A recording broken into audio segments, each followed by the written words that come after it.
Greetings Graviteam Tactics players to the second video in my Operation Victory series.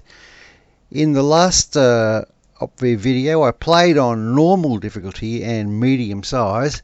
However, this time I'm going to try on hard difficulty and unlimited size. Now this also affects the use of artillery and slows down the command. If you'd like to read the historical background, press pause now. And here is page 2 for those that are interested. So here is the operational map at the start of turn 2, and I'm sure most players would have roughly followed the historical example. So here is the map now where we move the units, and you'll notice as I select a unit, a circle comes up around it. And this circle represents roughly about 1 kilometre. So why does this matter?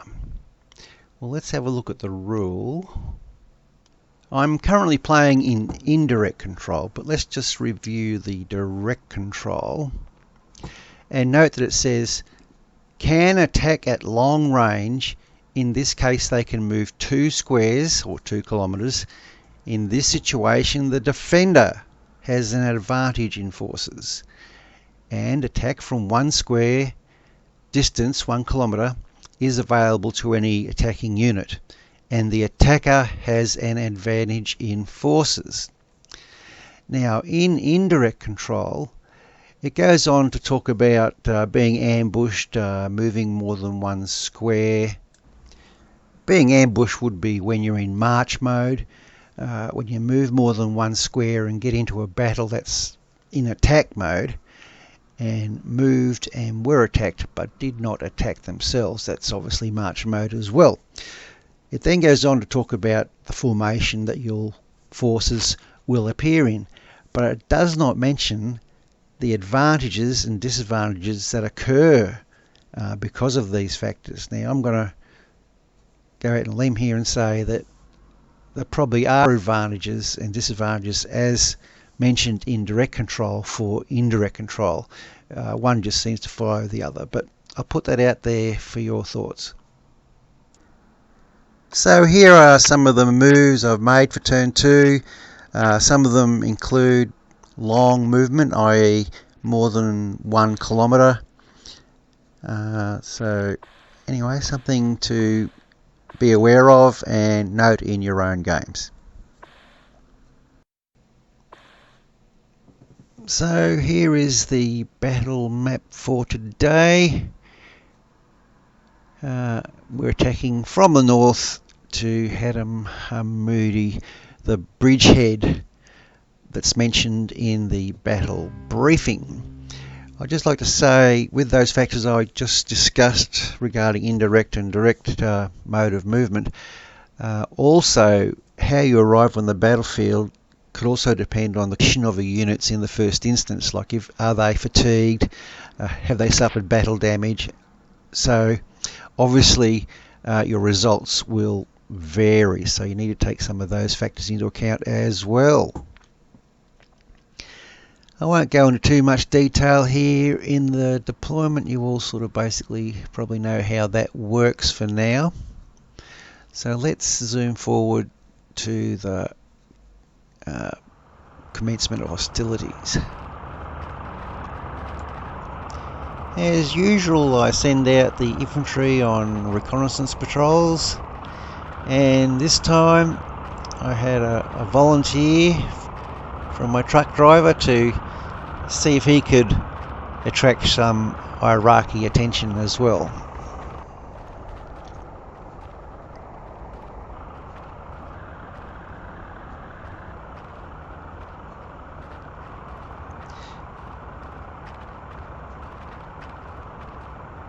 The reeds you can see near the swamp up there are a very important feature in that they offer my infantry some concealment. So that's where I was hoping to get them to.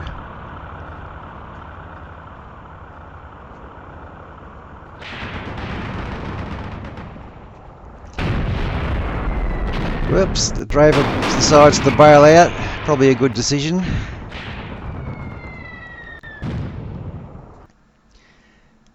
Looking at the battlefield, I can see the enemy forces there just in front of us, and right up there on the top left of the screen are a pair of chiefs who I quickly move towards this road position, and their mission is a very important one, is to hopefully dominate the fire lane down this road, which is the entranceway to Hamoudi, and we'll need to dominate that if we're to successfully take the position.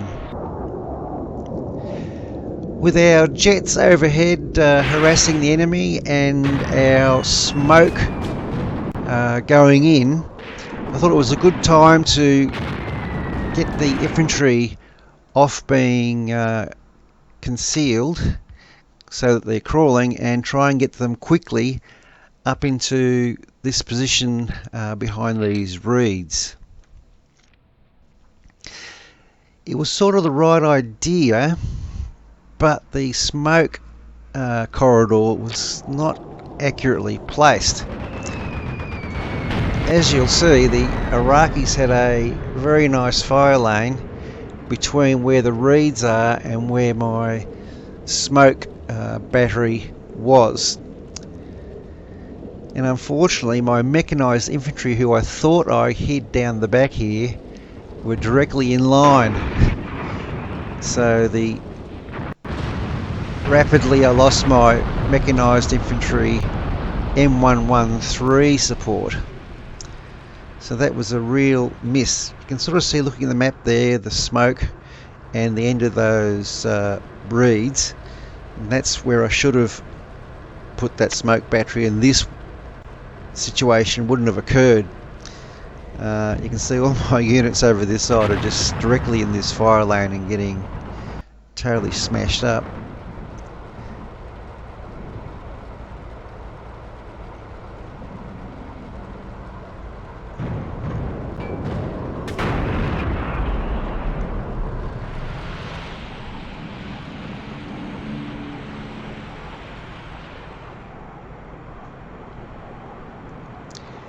My two chiefs here were having a nice old exchange with this T-62, and he thought better of it, which I think is a feature of the modern battlefield, is don't stay in the one spot too long.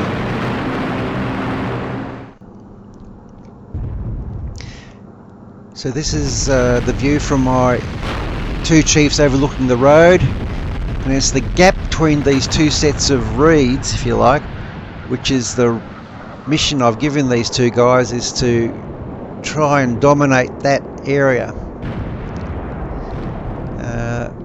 So at this stage we were doing quite well. We had our jets and these two chiefs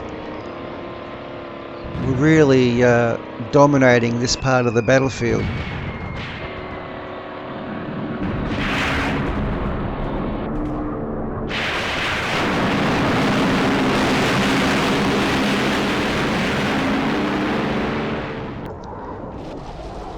And meanwhile, my two mechanised battalions' vehicles get eaten up by the T-62s.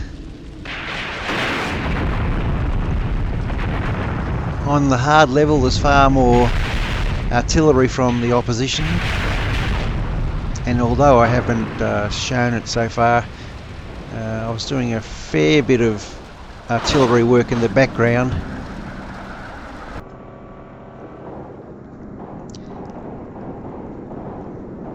As the battle progressed, it was quite obvious just how important this battle here would be. It sort of ended up deciding the fate of the whole battle.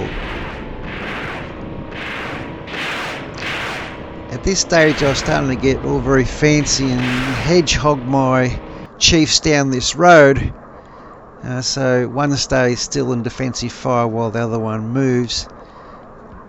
That's all very fine, but maybe I move them too far, I think, but I'll show you this as we go along.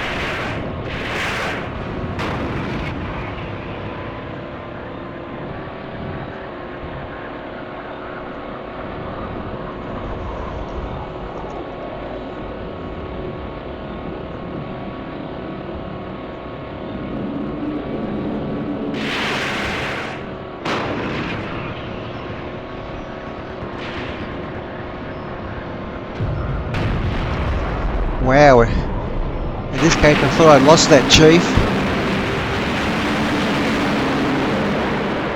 Normally a chief only takes one hit, so that should have been a warning. I was probably getting too close at this stage, but in the excitement of the moment I kept pushing forward.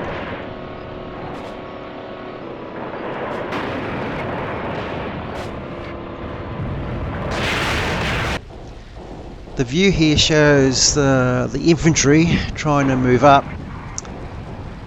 I could never quite get them into position.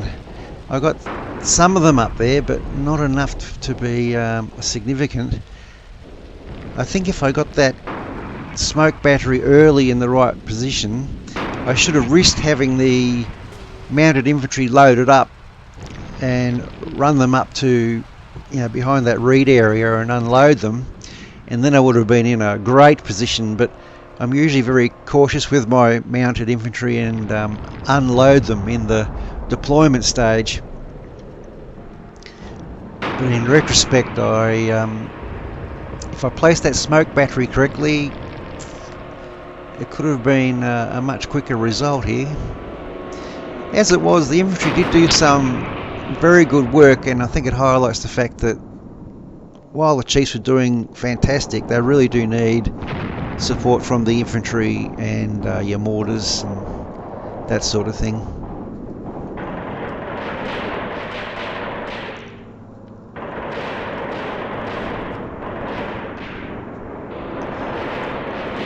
At this stage, these two guys were doing some great work, especially surviving a hit. I should have just left them here rather than getting too close and probably bringing them into range of other Iraqi assets. I should have waited till the infantry secured the junction forward before moving them forward.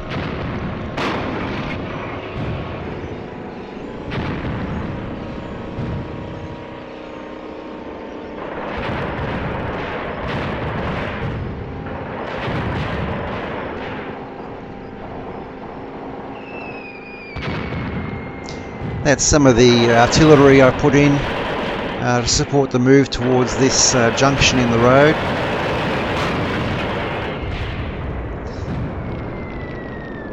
So you can certainly see the AI and myself identified this as the key to this battle.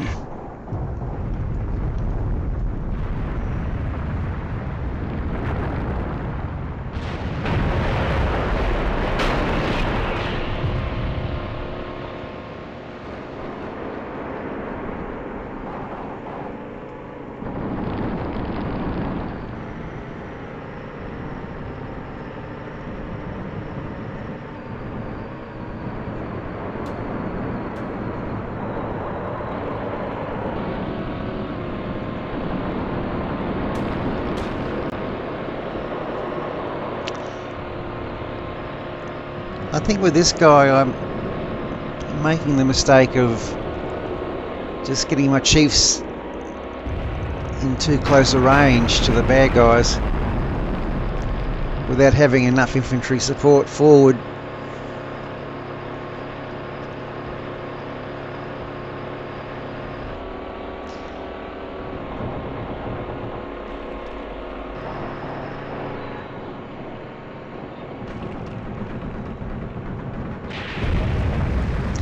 And it had to happen.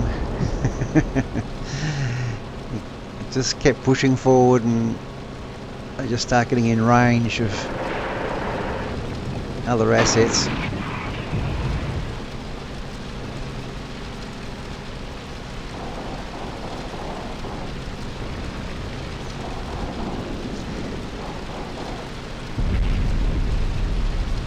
Well, you may have heard about the Russian military, and one of their maxims is don't reinforce failure. Well, I'm certainly more like a Western general, I suppose, and I sort of should listen to the Russians a bit more. I'm afraid you'll see me make a real car park up there. You can certainly see the heat that's being applied to this junction. Another carrier bites the dust.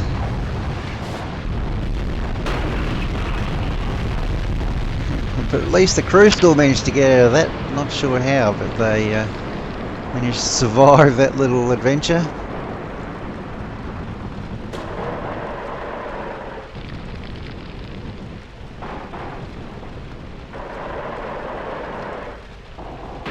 I continue to push this guy forward, but at least I did have some infantry support there to the right. Just not enough, really, I don't think. Really, the most important feature there was the gap between the two sets of reeds, and the chief didn't need to be that close to the gap to be effective. And of course, he cops a hit. At least I've got this brave RPG man there to my right.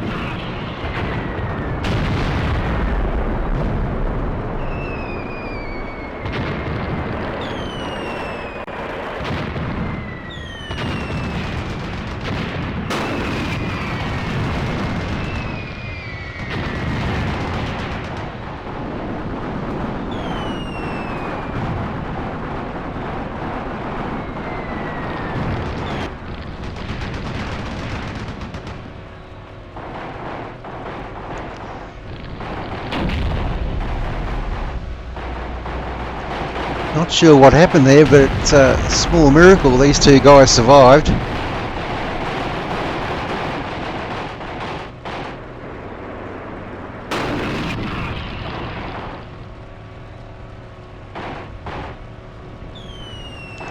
So at the moment our man here is tracking that tank just fired in the dust.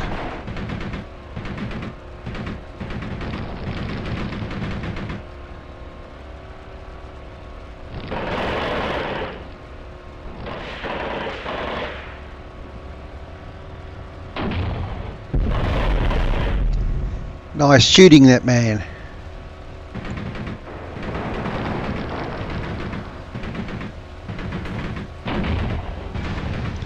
Well, he's obviously not taking any rockets home or taking prisoners.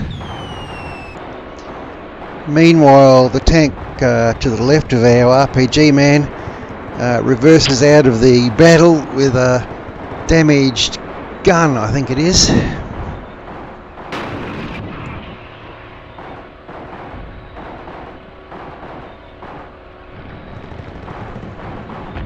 So as the infantry continue to trickle up, I try to artillery myself out of trouble.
as I look forlornly at my destroyed M113s. I really think the loss of them really caused me a lot of problems later on. So it all goes back to that smoke screen not being quite accurate and my setup being a little bit flawed.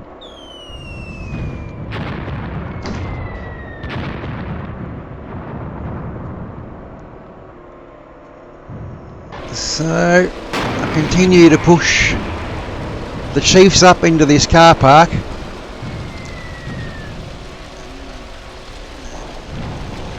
So you would think where you've got vehicles previously destroyed, you wouldn't go putting more vehicles in that spot because obviously that zone's covered, but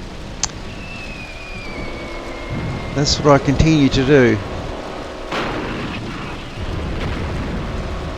I should have tried to maybe move them a little bit wider and a little bit further back.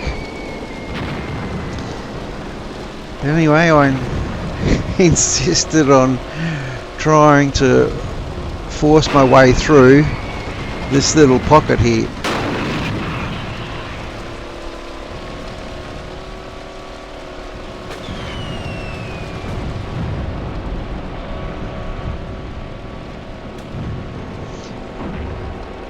Even this chap back here, I could have easily left him back here or drove him into the ditch just in front of him there, and that would have been quite suitable.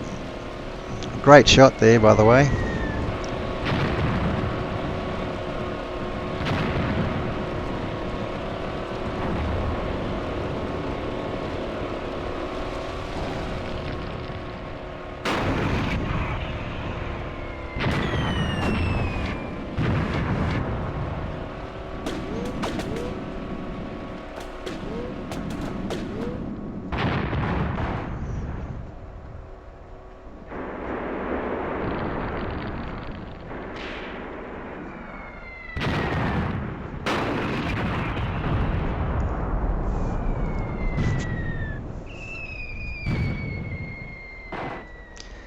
I could just feel at this stage we were just starting to lose momentum.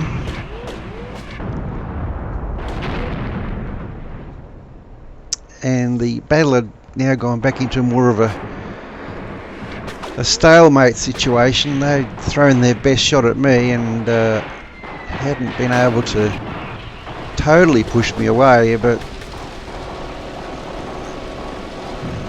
I'd reached this stage and hadn't really been able to advance.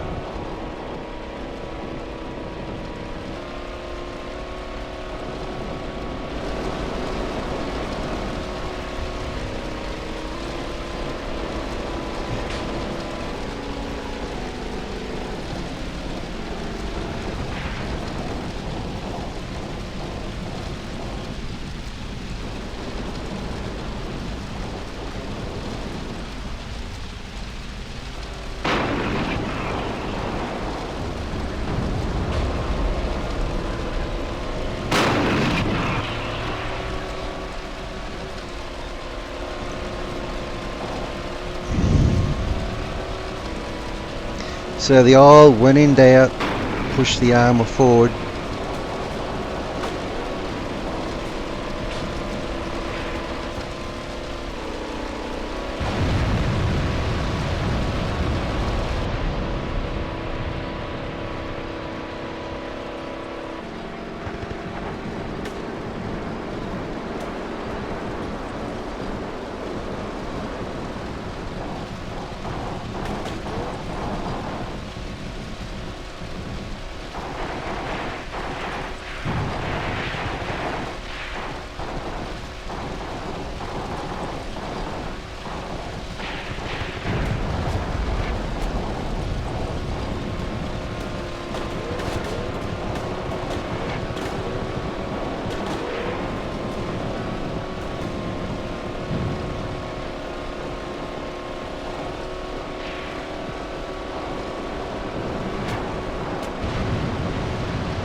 So the battle at this stage has sort of reached this stalemate, and we kept working away with it with artillery and try to get enough infantry up. This guy lost his track.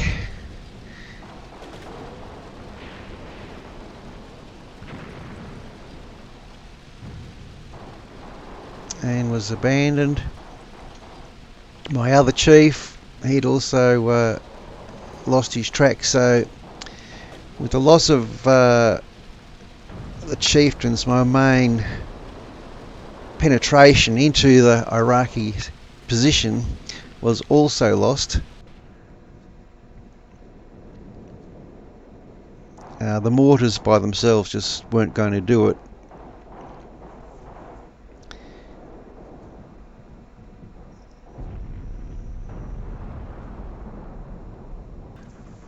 Was considering having an last-ditch infantry assault, but the amount of fire coming from the Iraqi side was obviously that was just going to result in failure as well. So we hit the enemy's offer of surrender. So we failed to take the position, so I guess that is a successful Iraqi defence. Losses were fairly evenly spread between both sides, but it was certainly an interesting battle, and I feel I was reasonably close there to having a win, but I just made some stupid mistakes. The inaccurate smokescreen, losing the mechanised infantry component, and incorrect use of those chieftains in the northwest. But I guess that's pretty comprehensive as far as a fail goes. But anyway, it was certainly a lot of fun playing it, and I might even have another go at this scenario and put that smoke in the right place and see if I can get a better result and use the chiefs a little bit more judiciously, perhaps. But thanks for watching. I hope it was a bit of fun for you, and I'll catch you next time. Cheers.